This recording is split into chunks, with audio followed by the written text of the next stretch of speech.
c'est le premier cours projet dans la majeure mineure en électricité.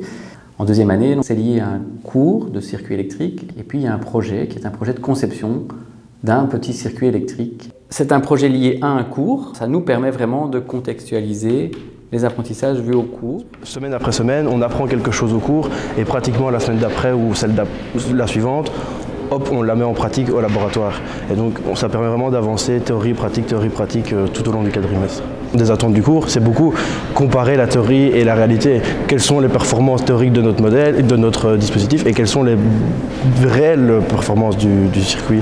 Au début de l'année, le projet consiste en des séances plus de réflexion sur comment définir les blocs fonctionnels du circuit final, comment les implémenter, etc.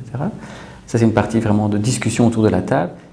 Mais en tout cas, c'est bien d'avoir vraiment une première séance où on se dépatouille, où on ne touche pas encore aux instruments de mesure. Voilà, on a un projet et c'est un peu un case study directement. Sur quoi on va partir? Ça ne sert à rien d'allumer l'OCIO avant de savoir ce qu'on va mesurer. Donc vraiment, tous ensemble, brainstormer les idées. Et puis une partie de laboratoire.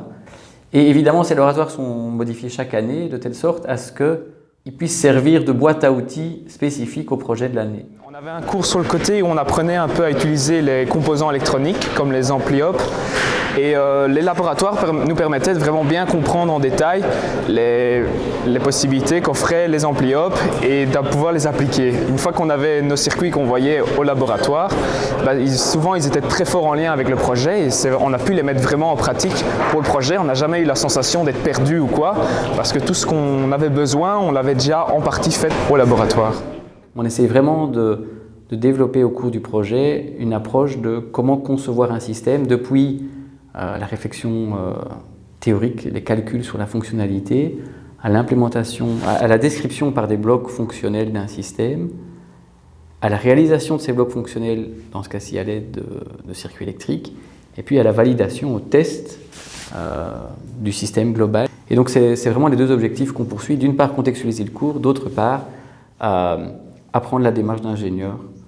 On a vraiment mis l'effort sur apprendre le fait de décomposer un problème en plein de sous-blocs. Et l'air de rien, j'utilise encore ça maintenant quand je m'attaque à un problème pour mes projets de maintenant.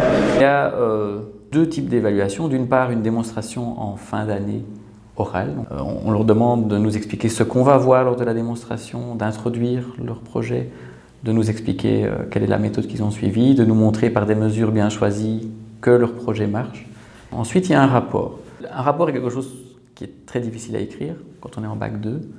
Et donc, pour les préparer à l'écriture du rapport, ce qu'on fait, c'est que vers Pâques, on leur demande d'écrire un rapport intermédiaire à blanc. Il n'y a pas de point, il faut juste le faire.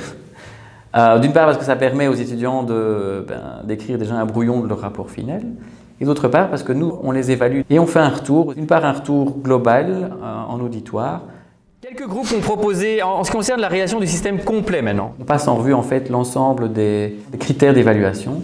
On fait un peu le bilan de ce qui a été bien fait, pas bien fait, avec des exemples. On prend des exemples dans les rapports. Par ailleurs, faites attention aussi au choix des mots. Un courant ou une torsion, c'est pas pareil. Il y a trop d'adverbes qui ne veulent rien dire. Voilà des exemples. Donc le fonctionnement du comparateur est finalement assez trivial. Assez trivial, ça ne veut rien dire. Finalement, ça ne veut rien dire non plus. Il faut parler avec des chiffres. À côté de ce retour global, on fait alors un retour particulier par groupe. C'est vraiment le premier projet où on a un rapport très sérieux à rendre. On aille vachement sur tous les petits détails. On passe pas mal d'heures dessus à relire avec eux leur rapport et à vraiment leur expliquer comment mieux rédiger et comment mieux réfléchir en ingénieur. Ça permet d'avoir un bon rapport au final, mais surtout d'apprendre et de ne pas l'oublier. Si je pouvais décrire le projet en 3 mots, ce serait inventivité, collaboration et alors le dernier c'est autonomie. Avoir que des cours théoriques sans projet pour appliquer la théorie, ça n'a pas beaucoup de sens. Surtout dans un métier comme l'ingénieur où c'est la pratique qui prime avant tout, c'est la réalité, implémenter quelque chose dans la vraie vie qui doit fonctionner. On a brûlé pas mal de composants électroniques et alors le problème c'est qu'on ne se rend pas toujours compte que le composant n'est plus fonctionnel et donc parfois on passait des heures à essayer de comprendre pourquoi le circuit ne fonctionnait pas. S'il n'y avait pas de projet, le monde serait bien beau, bien gentil avec nos petits modèles théoriques, mais donc oui, les circuits, ça bug tout le temps, on passe des heures et des heures à remonter, redémonter, essayer que tout fonctionne.